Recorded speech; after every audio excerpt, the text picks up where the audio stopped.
For years, I thought wealth was about owning more properties, more doors, more units, more equity. I thought the scoreboard of success was about how many properties you could list under your name. But then I noticed something. The wealthiest people I personally know, the ones who never panic during downturns, the ones who move fast when opportunities show up, they don't focus on asset first. They focus on cash flow and liquidity first. The assets come after. And when we made that shift at Vertical Capital, everything changed.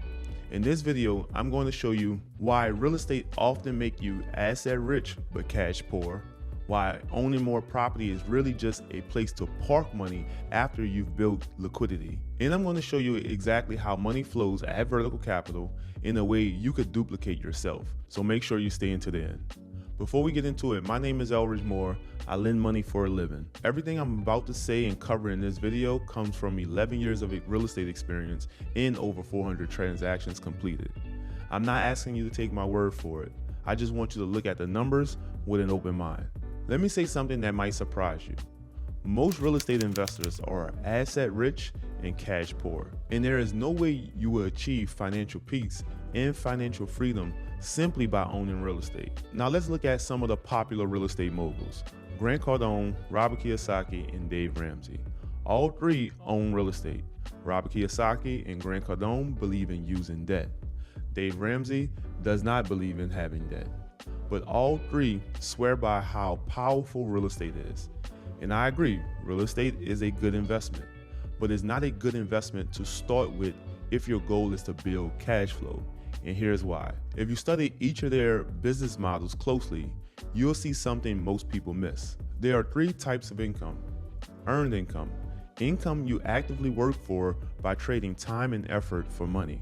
Examples like salary, commissions, bonuses, business profits. Then you have residual income. Income that continues after the work is done. Examples: book royalties, course sales, insurance renewals. Then you have passive income. Income from investments requiring little daily involvement. Here's some examples: dividends, interest income, private lending returns, rental cash flow. Now here's the part nobody talks about. All three of them focus heavily on earned income first. They didn't try to acquire real estate first, then try to get liquid. When Dave Ramsey tried it that way, he went bankrupt. Take a look at Dave Ramsey's business model today. Dave Ramsey built Ramsey Solutions, an advisory and media company that generates massive earned income. Grant Cardone sells workshops, books, consulting, and events. Massive earned income.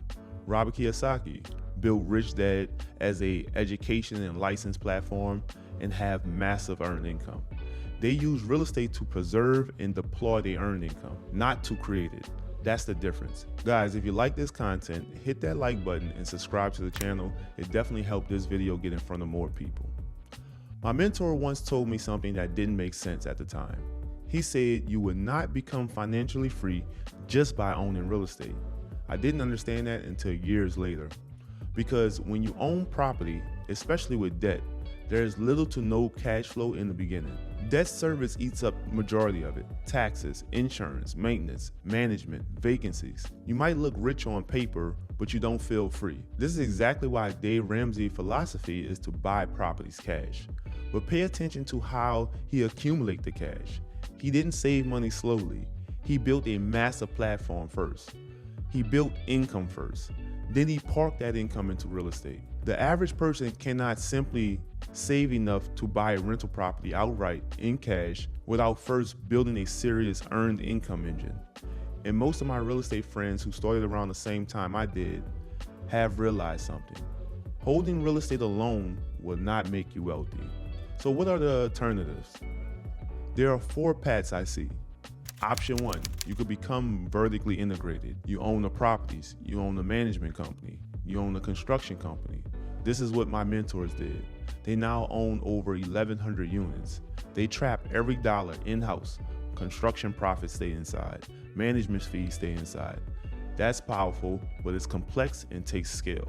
Option two, massive earned income plus buy real estate cash. This is Dave Ramsey's model. Build a huge income stream, then deploy it into paid off properties. Simple, but it requires serious discipline and income. Option 3, massive earned income plus use debt strategically. This is more like Grant Cardone and Robert Kiyosaki. Build large earned income streams, leverage debt to scale into assets faster. Still requires high income, but there's a fourth option, and this is the one I believe is the most attainable for everyday people. Option 4, become your own bank.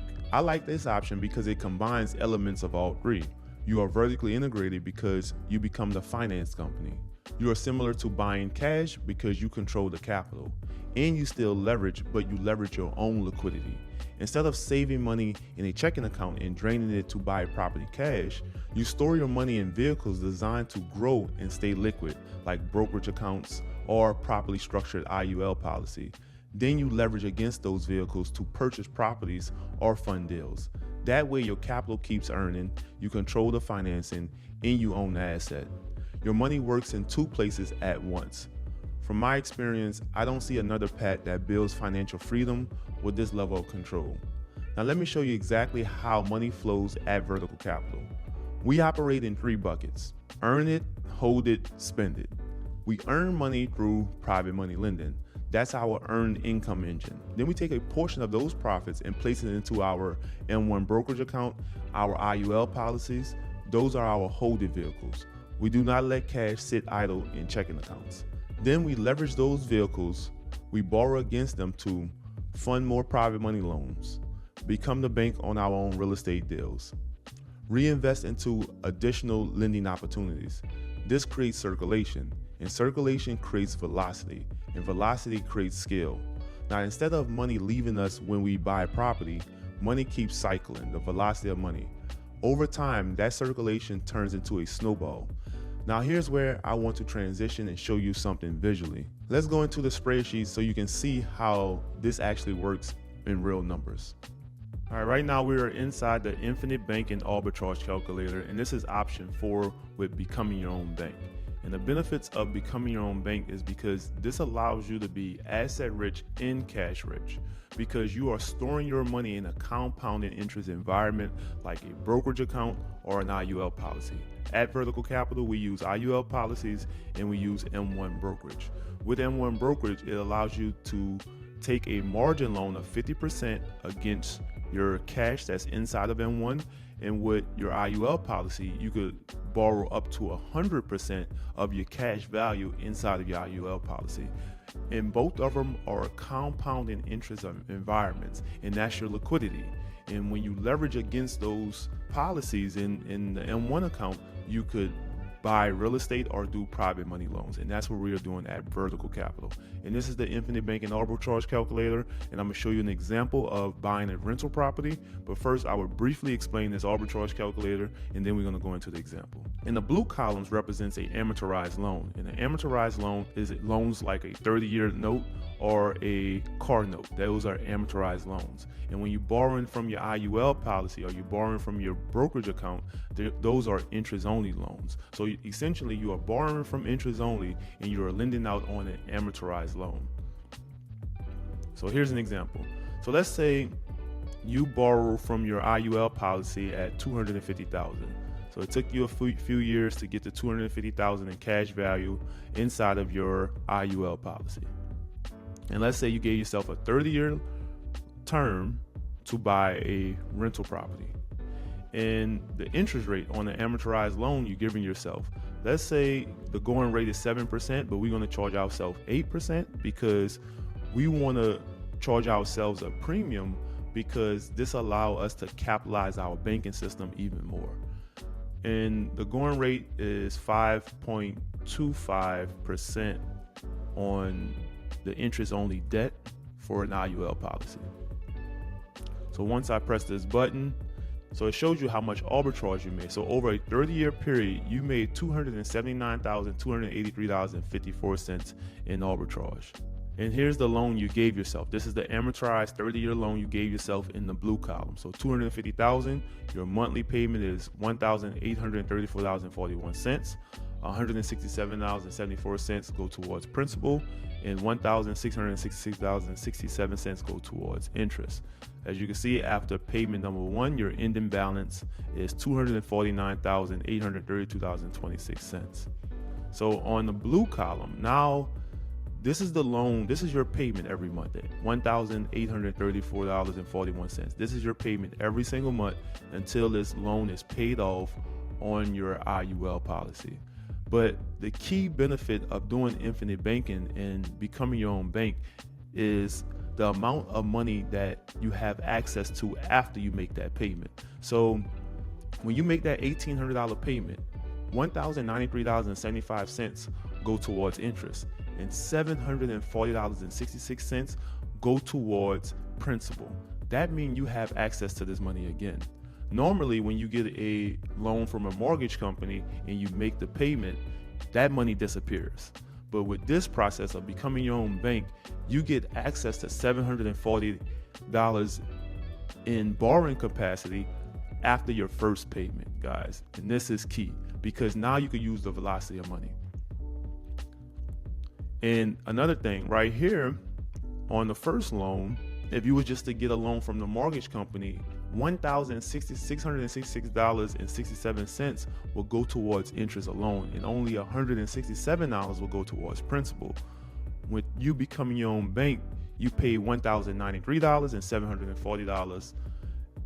You get access to that again. But $1,093 is going towards interest, and that's significant. And that's a $572.92 arbitrage. Guys, becoming your own bank is key. And another thing, you paid off this $250,000 in 17 years. So if you just wanted to pay off this loan faster, just becoming your own bank, you cut off 13 years making the same exact payment you would have made to a mortgage company. And this is powerful. Imagine doing this strategy on one property. Instead of going to a bank, you finance it through your own system. You pay interest back to yourself. You replenish your liquidity. Then you repeat the process on the next property. As you continue paying that internal loan down, your liquidity grows instead of shrinking. Now stack that process. One property becomes 2, 2 becomes 4, 4 becomes 8. But the key difference, you are not draining your capital each time. You are compounding control. This is significantly faster than what Dave Ramsey suggests. And it's more controlled than scaling to 5,000 units like Grant Cardone. You don't need 5,000 units to be free. You need liquidity because liquidity gives you options. Liquidity gives you peace. Liquidity allows you to move when opportunities show up. Real estate is powerful, but real estate without liquidity is pressure. Real estate after liquidity is freedom. That shift in thinking changed everything for us at Vertical Capital. And I want you to think about something. What would your investing look like if you focused on building liquidity first? What if instead of chasing doors, you built a banking system? What if instead of being asset rich and cash poor, you became capitalized first? That's the conversation most people in real estate are not having. And that's why I stopped buying real estate the traditional way. I started building liquidity first. Because the wealthy don't chase assets. They build systems that produce and preserve cash flow. Then they deploy it into assets strategically. If this gave you a different perspective, I want you to study your own numbers, look at your cash flow, look at your liquidity, look at your stress level, and ask yourself, are you building wealth or just collecting assets? If you want to learn more about how to structure your own banking system and create this type of velocity, join our free finance community. The link is in the description because we are just getting started at Vertical Capital.